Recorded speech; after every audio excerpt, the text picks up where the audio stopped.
Welcome back. It's still Inside Nigeria. And of course, we're done with the newspaper review segment, and now we are having a focal discussion on the state of the nation. And of course, we are being joined by Professor Usman Yusuf, like I said earlier, a professor of hematology, oncology, and bone marrow transplantation. Professor, good morning and welcome to Inside Nigeria. Thank you very much. Good morning, sir. You're welcome. Thank you for having me. Yeah, Professor, you will not be talking about health matters this morning. You'll be talking generally on the state of the nation. And of course, you know, Nigerians, you are very, very popular. Nigerians have been seeing you writing in the newspapers and talking on television about insecurity and the rest of them, particularly banditry in the northwest part of the nation.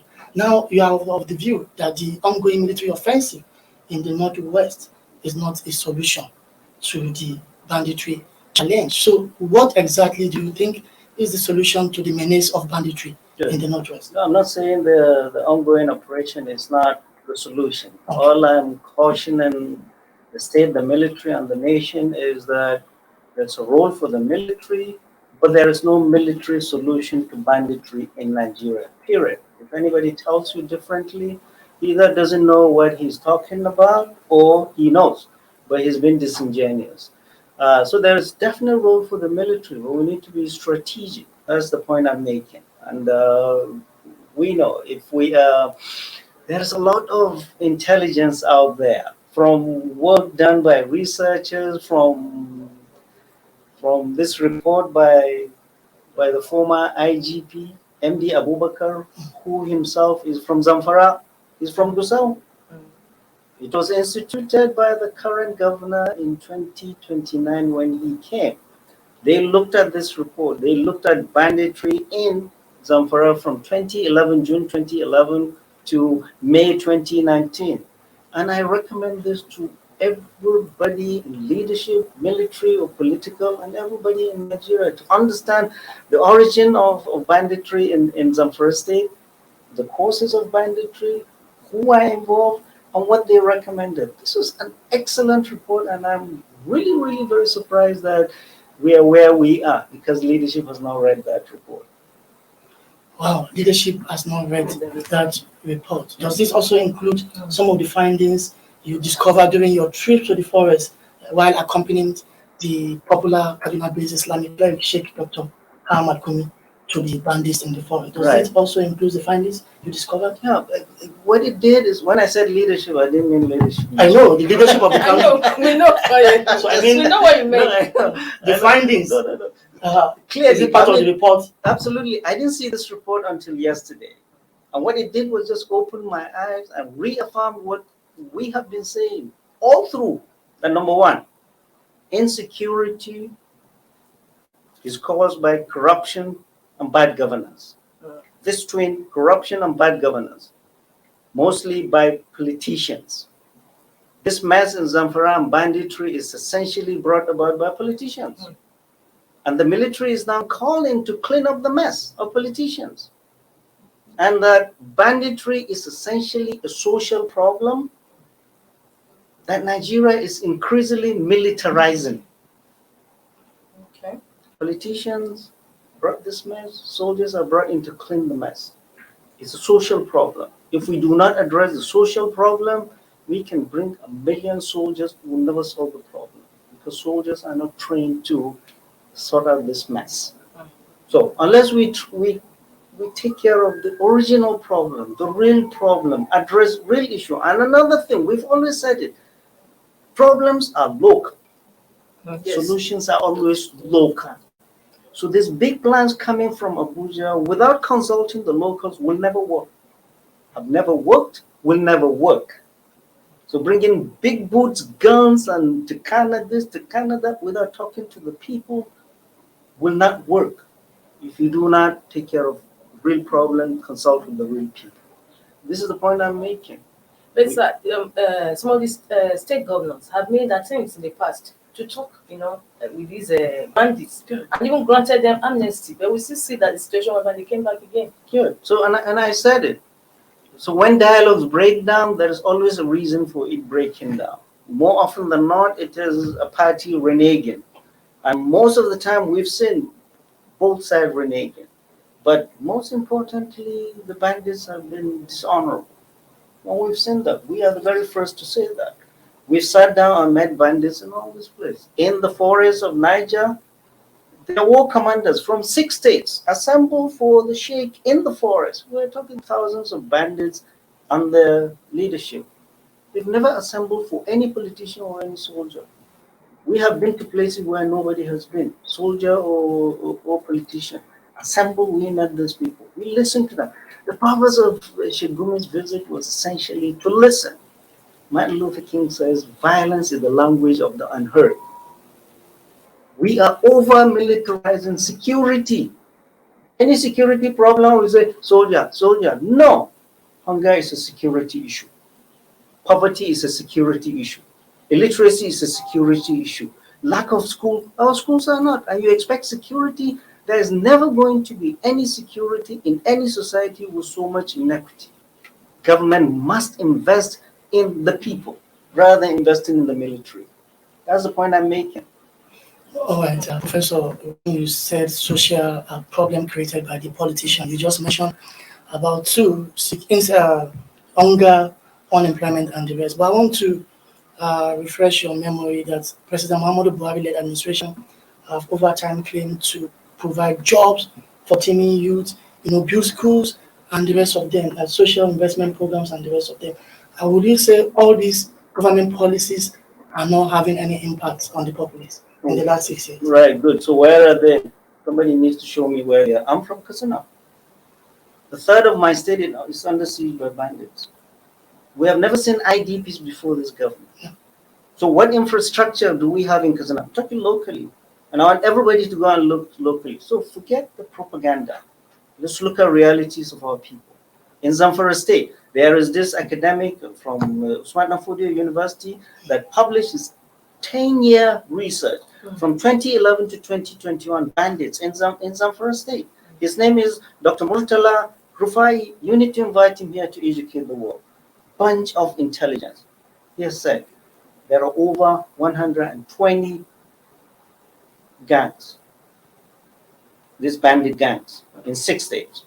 There are, each of the gang has over 500 AK-47s. So if you multiply 50 by 120, you're talking about 60,000 AK-47 in the hands of bandits in 6 northern states of Katsina, Sokoto, Zamfara, Kebbi, Kaduna, and Niger. And 12,000 people, 12,000 persons have been murdered by these bandits in 10 years in Zamfara state. And we're talking 120 villages have been decimated. And in Zamfara state, over 10 years, we have 50,000 IDPs. And 250,000 heads of cattle have been rustled. So here you are in a country where in the center they are talking about taking 100 million people out of poverty in 10 years, when our rural people have been taken deeper into poverty every day of their lives. So let's be real. The reality is our people are suffering. What's happening in Zamfara? It's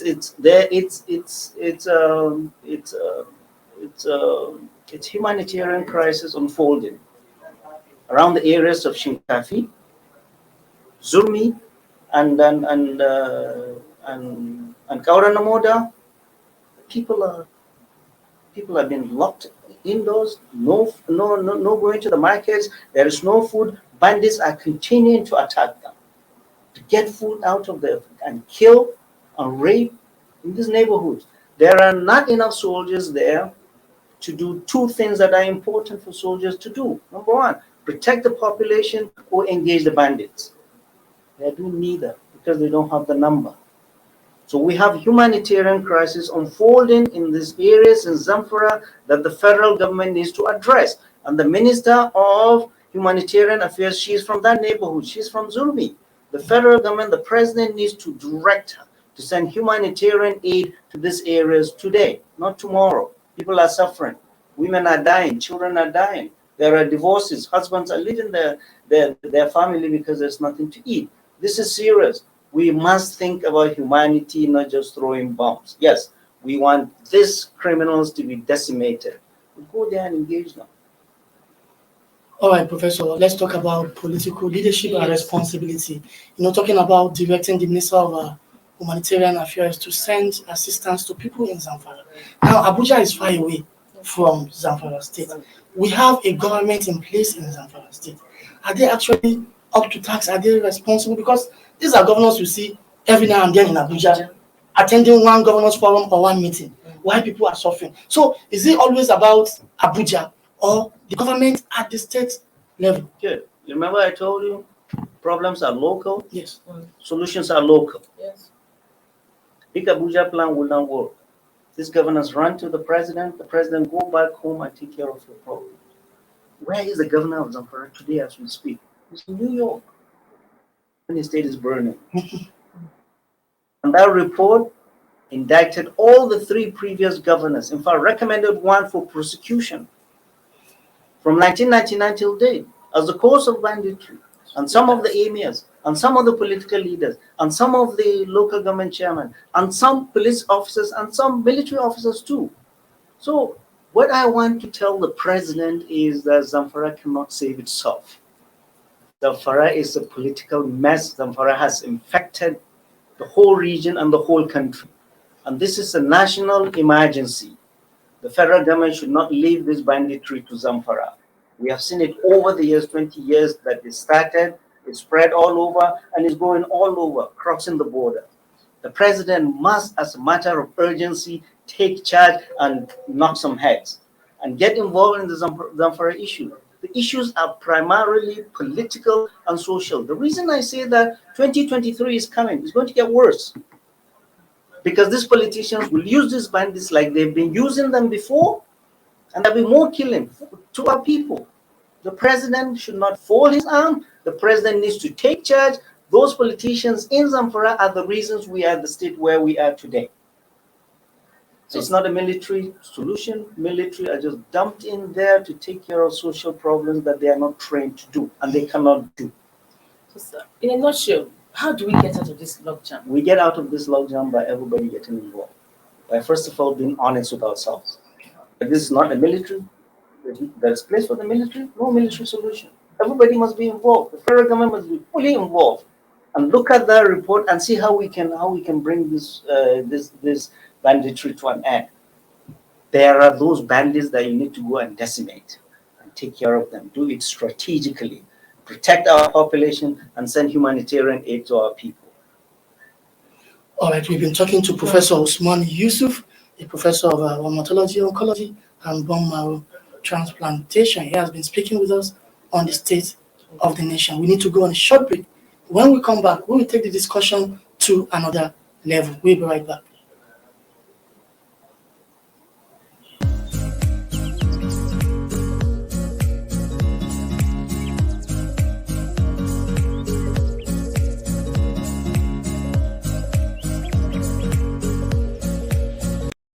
Yes, please. Le Vogue magazine is back in a big way, bigger and better than before.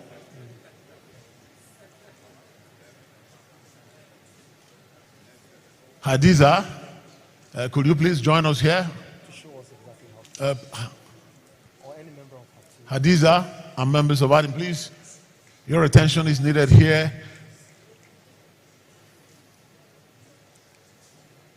So Le Vogue is back and bigger, demonstrating the fact that despite the demise of the visioner, the vision continues and continues to grow.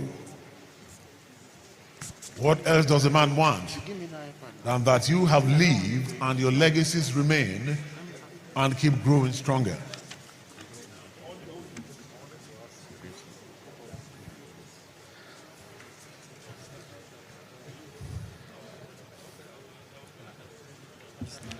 He would just lift it up and then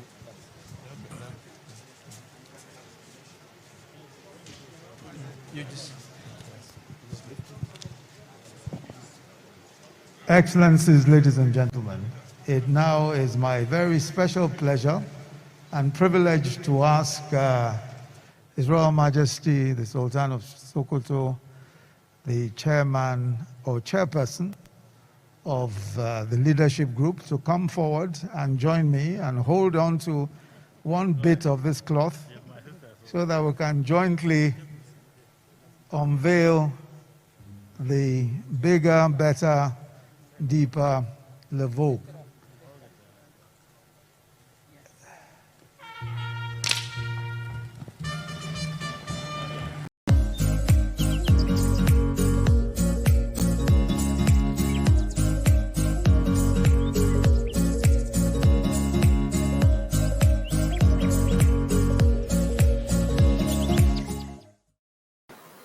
Welcome back. It's still Inside Nigeria, Monday, September 27, 2021. Of course, we are still with Professor Usman Yusuf, a professor of hematology, oncology, and bone marrow transplantation. He's still with you on the studio, dissecting the state of the nation. Professor, welcome back. Thank you. Now, my colleague will take you Yes. on the politics of 2023. We want to talk politics now, Professor. And at least you are privy to what has been a front burner since. And of course, the certain governors, they are clamoring that presidency should shift to the south. Why the Northern Leaders Forum are saying no, it should be on performance or excellence. So, what is your take on petitioner presidency? Good. I wrote a paper the other time, and I don't know if you got it. I'll send it to you. Okay. The title of the paper, these governors met in Asaba, right? The first. Yes. And then they met in Lagos and said, all right, the next president must come from the south. And I wrote a paper. The title of the paper was Lagos Declaration, a case study in political naivety. This is pure political naivety, pure. So you're going to threaten, hey, North, if you don't give us presidency, and then I ask, what will happen? I ask, oh, yeah, you don't get presidency, the South, so what? What will happen? You haven't told us, you haven't finished the statement. Say the next president must come from the North, from the South, but you didn't tell us, oh, what?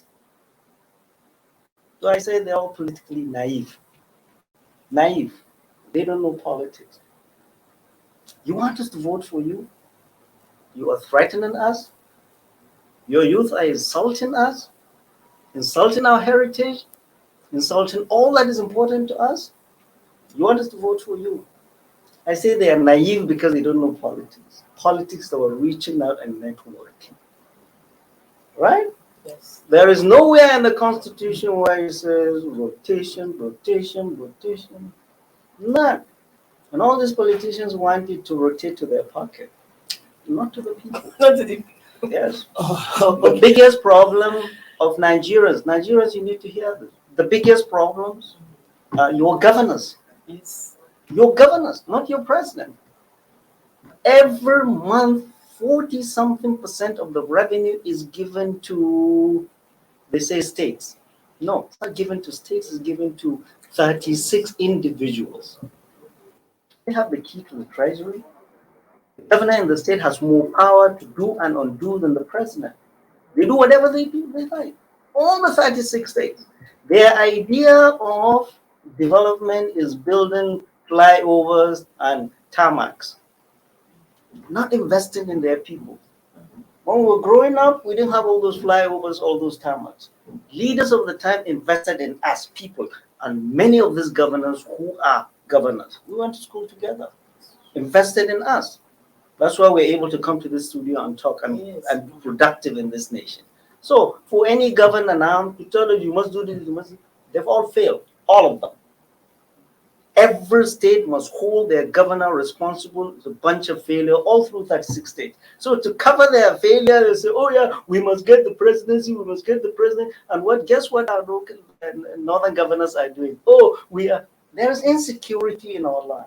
Yeah. But all they're interested in is scheming who they will hand the North over to in 2033. And they are scrambling to be vice president.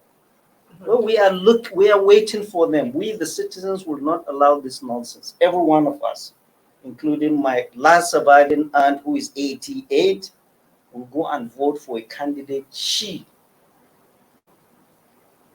prefers. Will not be dictated by anybody. All right, Professor, let's take the naivety of the Southern Governors Forum aside. Now, since 1999, I'm supposed to ask you the last question, but I Good. want to ask you this before Good. the last question. Good.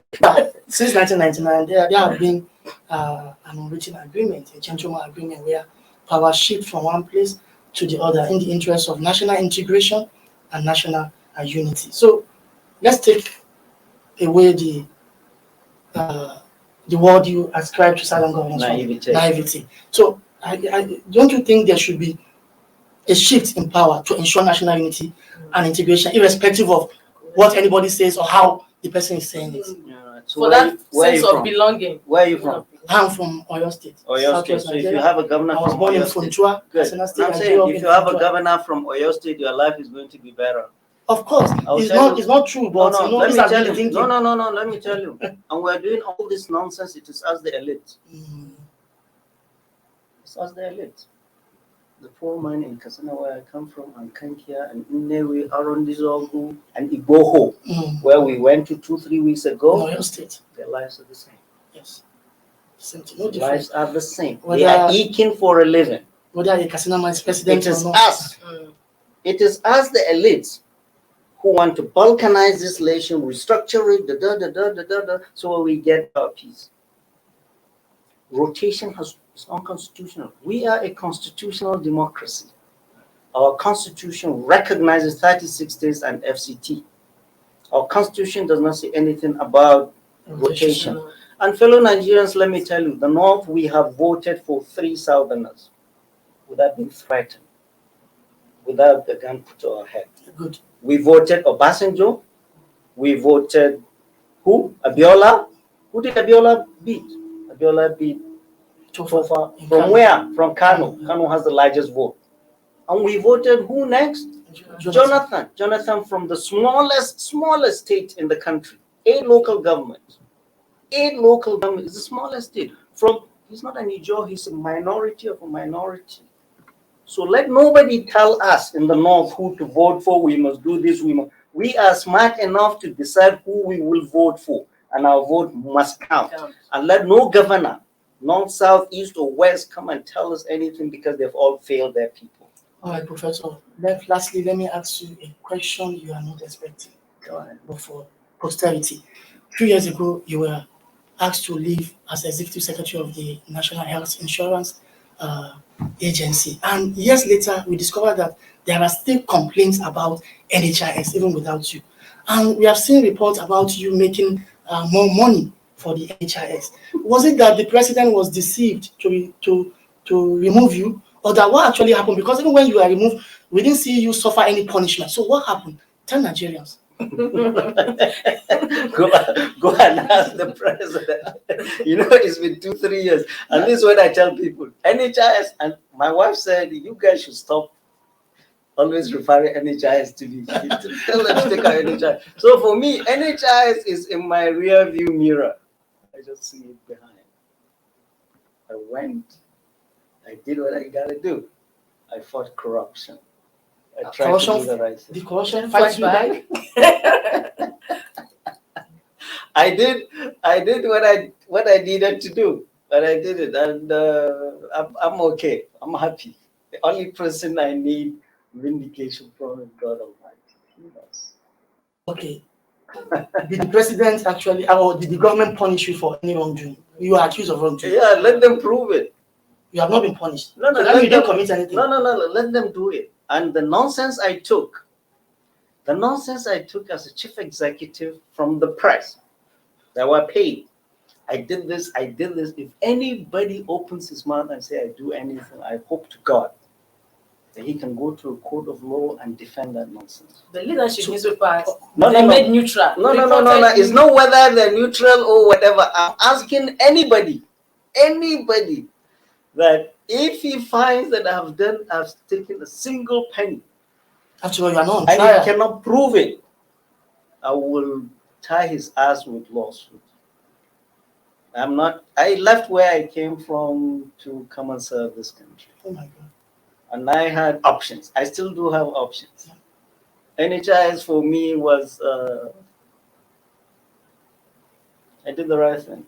NHIS money is money that's meant to make an impactful difference in the lives of our people. Exactly.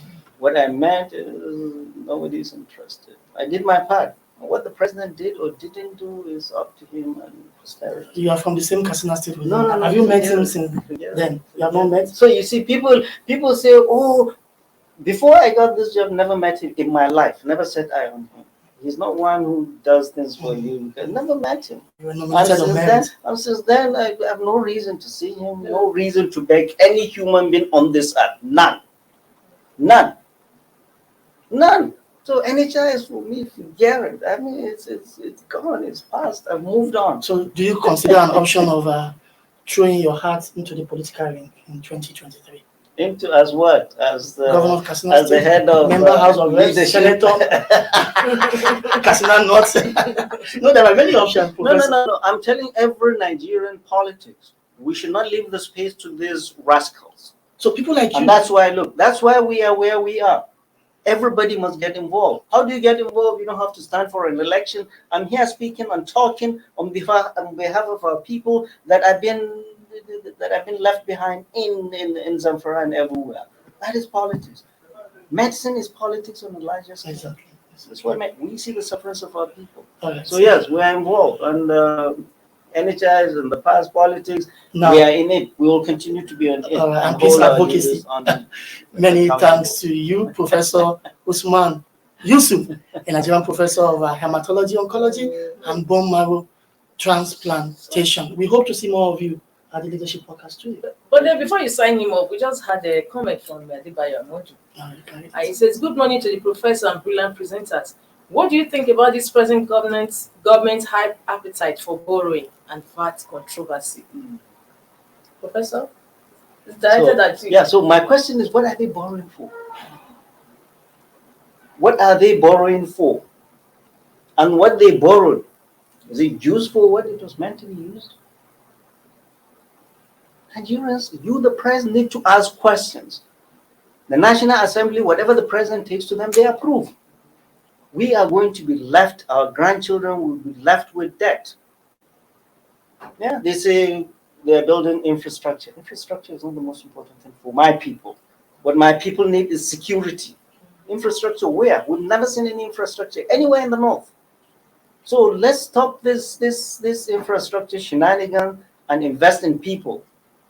Obasanjo said if you're borrowing to spend on recurrent expenditure, the reality is Nigeria is broke. Alright, That's why Professor, we're borrowing. This is the honest truth. for want of time, we have to end the discussion here, and we hope to see more of you, Professor. Thank you very much for coming. Professor Usman Yusuf is a professor of hematology, oncology, and bone marrow transplantation. Winifred, it's time to go. Yeah, and thank you so much, Prof. Sir. It was a pleasure hosting you on the program. We really have so much to say, and we hope to see more of you on the program. Thank you very much. All right, listener out there, keep a day with us tomorrow for another edition of Inside Nigeria. My name is Bodi Gbadebo. Bye for now. Bye. Thank you, sir.